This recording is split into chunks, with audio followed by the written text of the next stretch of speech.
This is Kapil Seshasayee, and you're listening to BODS Mayhem Hour. Welcome to BODS Mayhem Hour, your source for all hard rock, heavy metal, new metal, alternative, punk, horror punk, hardcore, rock, and all local bands, with your host, John the Bod, a.k.a. the Bodfather. Hey everybody, welcome to BODS Mayhem Hour. I'm your host, John the Bod, a.k.a. the Bodfather, and as always, I'm bringing you guys awesome interviews, and today it is an honor and a privilege to have Mr. Kapil on the show. We're talking to him about his debut concept album called A Sacred Boar.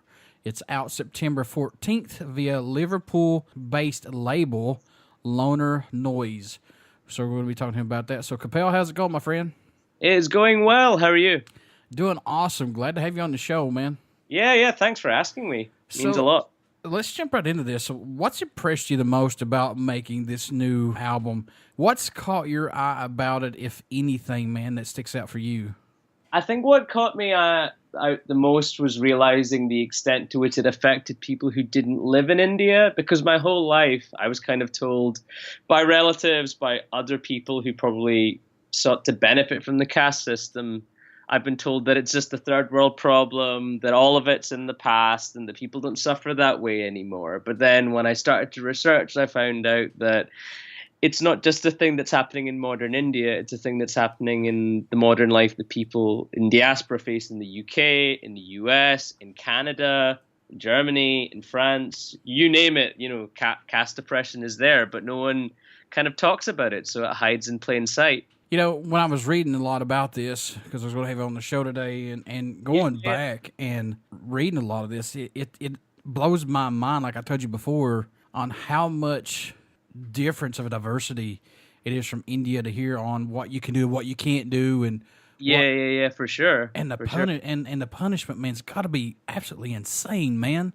Mm-hmm. Yeah, no, insane's the exact word I would have used. Yeah, for sure. Who produced this album? This album was produced by a man called Stuart McLachlan. He lives in Edinburgh, and he goes by the moniker Bastion Audio, and he did an amazing job. Working with him, did he step in when he needed to, or did he push you really hard on this? Let's talk about that a little bit, working with him. Yeah, it was really collaborative. In terms of production, the songs, the structure, the lyrics, the melodies, they were all kind of done. Where he kind of came in on the production front was the mixing side of it, and also just kind of suggesting ways in which we would approach certain things. I think because the album kind of starts off, it's just me playing the guitar, me singing a little bit. And then as the album progresses, it gets a lot stranger, it gets a lot freer, it gets a lot noisier. When it got a lot noisier, it was really good to have somebody else to bounce ideas off of, just so I knew that we weren't getting to that point where so many things were going on that the narrative of the record was lost. Because at the end of the day, it's a protest album. You know, the songs have each song has a different message, but every song has a through line when it comes to caste. So having Stuart there was really good, because sometimes you have an idea when you've written a song and you've lived with it for so long that you've got an idea of how it should sound, but a fresh pair of ears just to come in and say, oh, maybe you don't want to do that, or maybe you want to try this, was really great. So working with him was a really fantastic experience.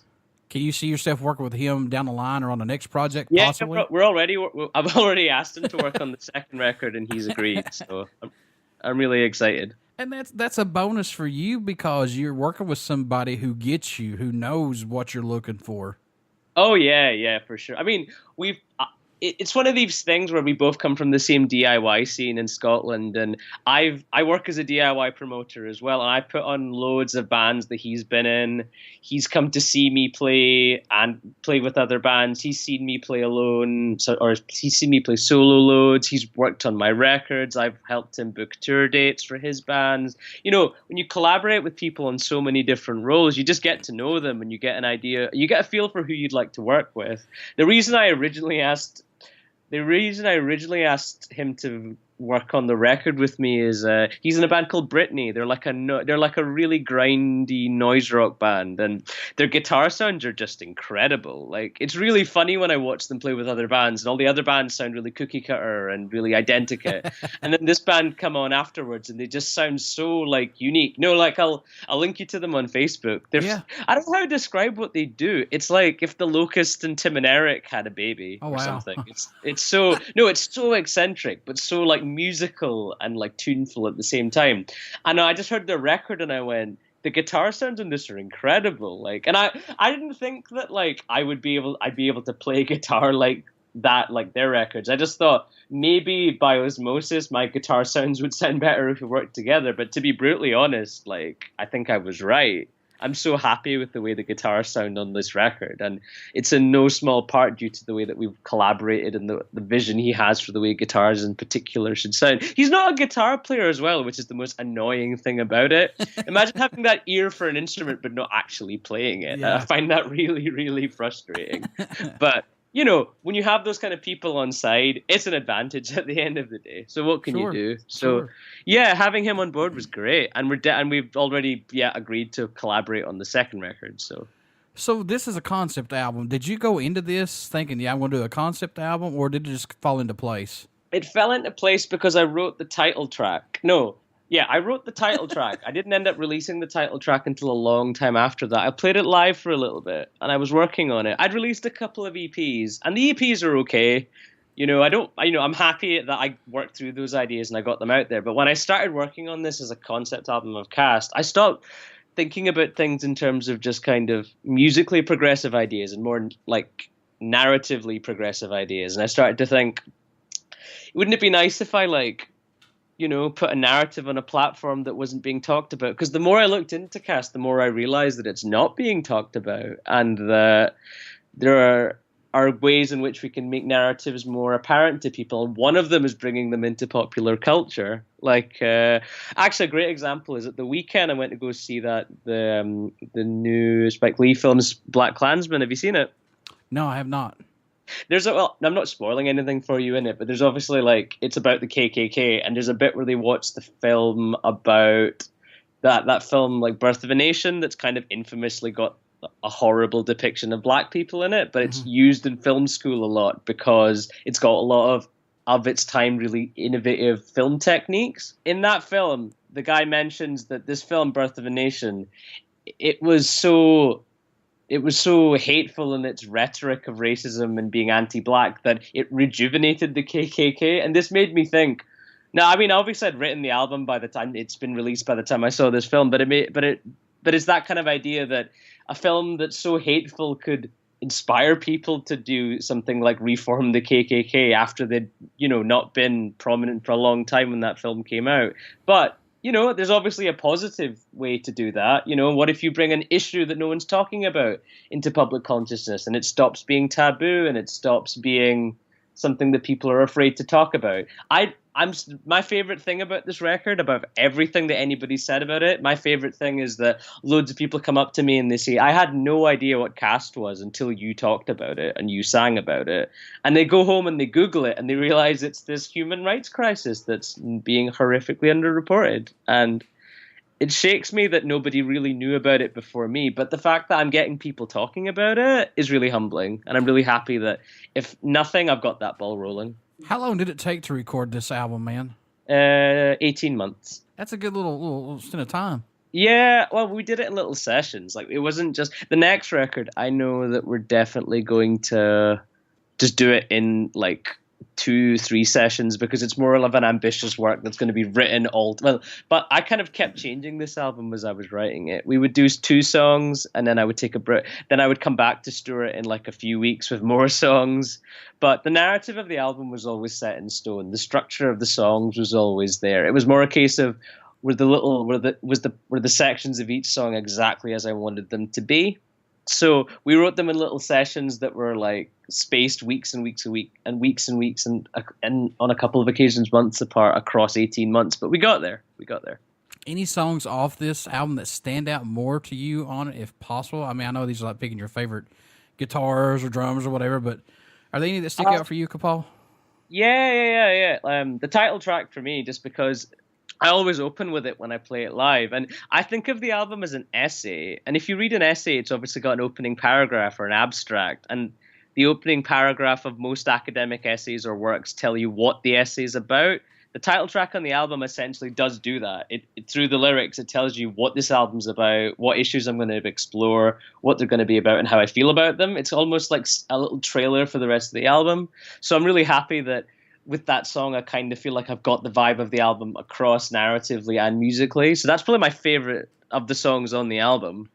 I think another song I'm really, really proud of is the fourth song on the album. It's about a Punjabi activist in the north of India he's like a protest singer, but he had like an altercation with upper caste villagers in his village, and they chopped his limbs off and threatened to leave, and they left him for dead. But he survived, but continued singing about caste because he felt so strongly about it. And it's maybe the most inspiring story I've ever heard, so I just had to write a song about it. It's a lot of people's favorite musically because it's really poppy compared to the rest of the record, but I'm quite proud of it. And like, I'm really happy that I could get his message out there because loads of people now know about him and his life story and all this kind of stuff because of that song. So I'm really happy about that. What do you hope people take away from this album, or message you hope they hear while listening to this concept album? I want them to know that caste is real and that it's not a third world problem and that it's not a problem of like 40, 50 years ago that people are just talking about.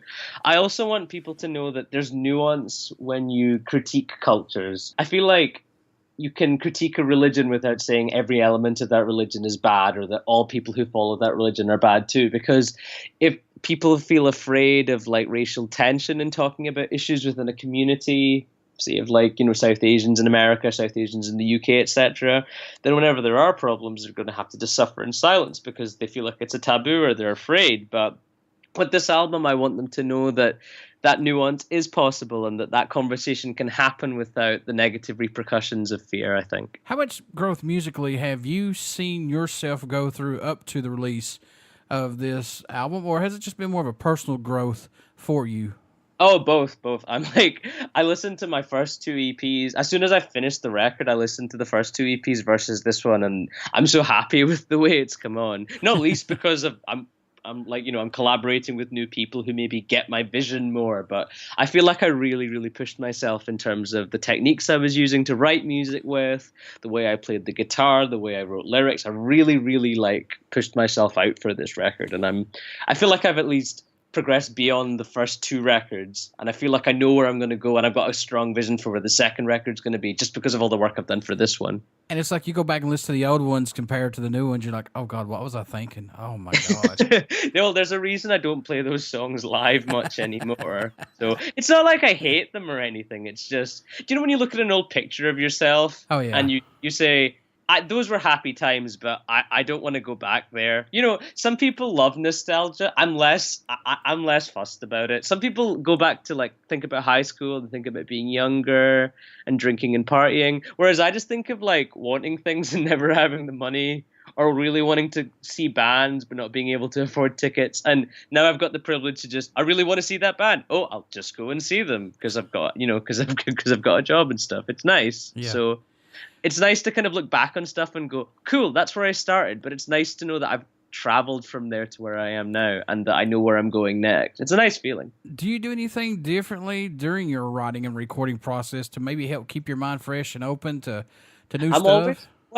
I think the privilege of being a DIY music promoter means that people are constantly sending you music. One, because they want you to put their band on, which is one thing. But two, just because they want other people to hear it, I guess. And I'm constantly here. I'm really lucky that Glasgow has such a vibrant music scene. Any kind of music that you think could ever exist in some shape or form in Glasgow. Someone's doing a great job of every kind of music I've ever heard in Glasgow. So I feel like I can wander out on any given night and just check out new bands. And there's younger people doing amazing things in this city. So I wander about and, it's just osmosis, I think. You just hear bands doing exciting things and it makes you go, oh, I want to do that too. And then you channel it in your own way and it comes out as something new. So I feel like engaging with my local scene and my local community musically as much as possible has really helped me grow as a musician myself that way. Do you find it harder to get shows over there or no? Or is it a lot easier? Because I know over here I hear a lot of bands having problems branching out and doing other stuff, but do you find it easier to get shows over there? Well, at the beginning, because my solo material is so strange, it's like kind of heavy. It's a singer-songwriter thing at the same time. It's a bit industrial. No one really knows where to put me. So I struggled to find shows for a long time. But then you get to that point where you play so much that like you carve out a niche for yourself, and nobody else can kind of fill that niche, or you're not competing with anybody, which is a really nice feeling, because I'm like parts of loads of different scenes that have bands that sound nothing like me in them, which is really cool. And it's kind of nice that I could be on a bill with like a singer-songwriter, I could be on a bill with a grind band, and I'll still have a lot of fun playing. It's cool. Like it's nice in that I can jump on most kind of shows, but it's got to that point where I tend to plan my shows ahead quite a lot. I think I found it difficult to find shows in the US so far, but I'm going on my first Canadian tour in November, which I'm really excited about. I've did my first German dates over the weekend. I played Berlin on Monday and Leipzig on Tuesday, and it was really exciting to go to mainland Europe and see how people reacted to the material, and it was really positive. So I want to keep touring. When people come out to see you at a show, what are they going to get when they come to see you, Kapil? Well, I suppose I don't just play a song and then tell a story and then play a song and tell a story. It's usually the whole set's kind of paced like a song cycle, where it feels like one big song that builds and builds to a climax, and then it slowly unpacks itself back down. And I like to think of it as like a big concept piece of music in terms of a set. So I feel like what people get is, I feel like what I want to spin in terms of a narrative when people see me is, I want them to see the narrative of the record come alive. I used to do a lot of work with theater companies, and when you work behind the curtain watching theatre companies put things together, and when you're watching actors, you get a feel for what makes good theatre. And I feel like good theatre is what I want at the heart of my live show. I mean, I've had a lot of positive response from people in Europe so far, and I've got even more European dates booked for 2019. So I think it's going well. So being a do-it-yourself promoter plus musician, and we're living in the digital era of recording albums to get that music out quicker, and plus social media to reach out to more folks. Do you like this that we're living in now? I mean, I like it in terms of there are so many people I've met that I would have never met had it not been for the internet. And just in terms of, I mean, I don't know exactly what the most niche things you would listen to are, but there's this strange thing where there'll be like a band that existed for 6 months in the 90s, and then they were from Chicago and they never came to the UK or something. And I'll sit there and I'll go, oh, I love this band so much, but no one I literally have met has heard of them. Then you go on the internet and you realize there's a big online community of people who also own their records. And the idea of being able to geek out about any band like that I love is amazing. And I love that in the same way, you can do things over the internet like social networking, because so much of the touring I've done has only been through trading gigs with people. Like, I'll put them on in Scotland, they'll put me on in England or in Europe, and I'm always happy to repay the favor if I like their music, which tends to be most of the time anyway. So yeah. I think it's done a lot of really great things for DIY culture, because it used to be in the past that if you didn't have the money to tour or the money for a van, you wouldn't be able to get to know people in the first place to tour any further. So I think a lot of people would have got trapped. But the idea of you can just set up a Facebook group and then base it on geography, or base it on the kind of music you love, or base it on the kind of scene you want to build. It's really cool. Like, I've watched so many people in Scotland build amazing things in terms of scenes and communities just from Facebook groups. It's really funny when you see someone who's got a really strong Facebook group presence. They're always sharing new bands, or they're always putting on shows, or they're always trying to help other bands get shows. And you meet them in real life and you go, it's really weird. I was really excited to meet you in real life because of all the amazing stuff you've just done on Facebook. You know, it seems really silly. I know a lot of people have this mentality of people need to look up from their iPhones and social media is bad. And obviously, you know, we're giving away our data every time we log in and all this kind of stuff. But I don't know. I feel like I see so many advantages in social networking just when it comes to grassroots music and what can be done. So I feel like I'm a big fan of it, just in terms of all that stuff, to be honest. What do you bring to the table for music that may not be out there as of right now, if anything possibly?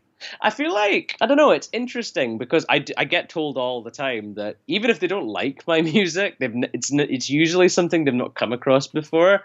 I think that strange. I think there's like a strange push and pull between the kind of music I like. Like sometimes I like a band because they're so musically like immaculate, and other times I like a band because they're so good at ignoring what music should sound like.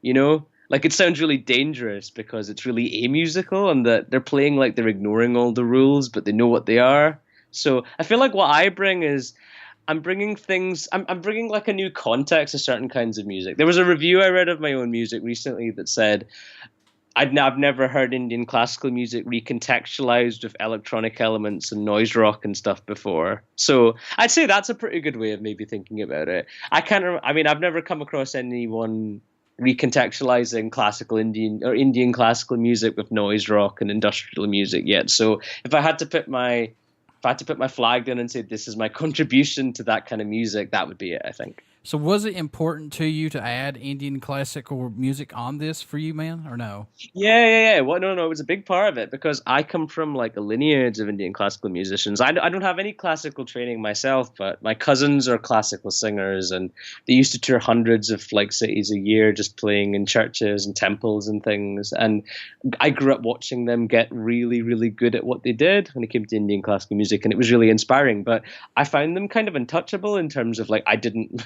Pardon the word. I find them kind of like difficult to like be inspired by because they're so good. You'd think, oh, how do I get that good ever? Like it seemed a bit impossible. But I started to learn more and more about music as I got older. And when I started breaking down the notes and the structures they used, it became easier. There's a lot of Indian classical here because I think that I like to write a song like I'm soundtracking a film. Like I've got the narrative, that's the lyrical content, and that I want the music to be the soundtrack to it. So if I'm writing a song that was set in the south of India, for example, I want to reference South Indian classical music in that song so that when you listen to it, you'll think, oh, that music sounds a certain way. And then that'll be because that music is referential of the folk music that exists where the narrative is set. So I think learning how to play Indian classical music, even if it was just by listening and picking apart other recordings, was really integral to the aesthetic and the sound of this record. What made you want to become a musician? What was that spark for you that said, yeah, that's what I want to do? It's funny because it depends on what kind of musician you mean. In terms of I wanted to do music, it was watching my cousins when I was really, really young. Like we're talking like before I learned how to speak, I would watch my cousins like do vocal exercises, or I would watch them sing, and it just awoke something in me, and it made me think, oh wow, like this is that thing that I must do with my life. But I didn't know how to express myself for a long, long time. I mean, I discovered like dad rock in in high school, like everybody else, like 70s rock and stuff. And I tried to be in bands and stuff, and that had varying degrees of success. I mean, I didn't form any bands that toured or anything, but I did all that stuff that everybody does. But I feel like I really came into my own musically in my early 20s when I finally gave up on the idea of trying to find my perfect bandmates who were as dedicated as me and just doing it alone, because I had all these ideas and I didn't know who to give them to. So I thought, I'm going to find a way to just do them all myself, and this is what it is. But my earliest memory of feeling like music was the only thing I wanted to do with my life was certainly watching my cousins sing, I think. Has there been a show or a moment that made you realize that, yeah, this is worth every minute that I put into this, doing music and things like that? Has there been a moment?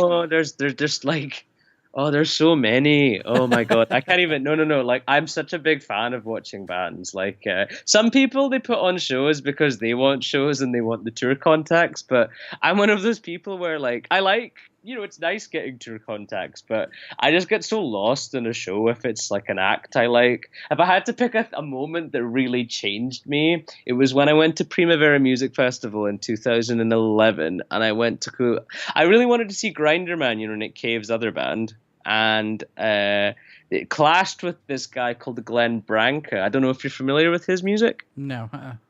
No, Glenn Branca was like a New York noise guy from the 70s, and his thing was that he wrote these gigantic symphonic pieces of music, but only for guitars. But all the guitars were tuned in a weird way, and he kind of invented the kind of music Sonic Youth would go on to popularize in the 80s. Mm-hmm. Sonic Youth actually started as members of his orchestra, And they met, the members like Thurston Moore and Ronaldo, they met through his orchestra in the 70s.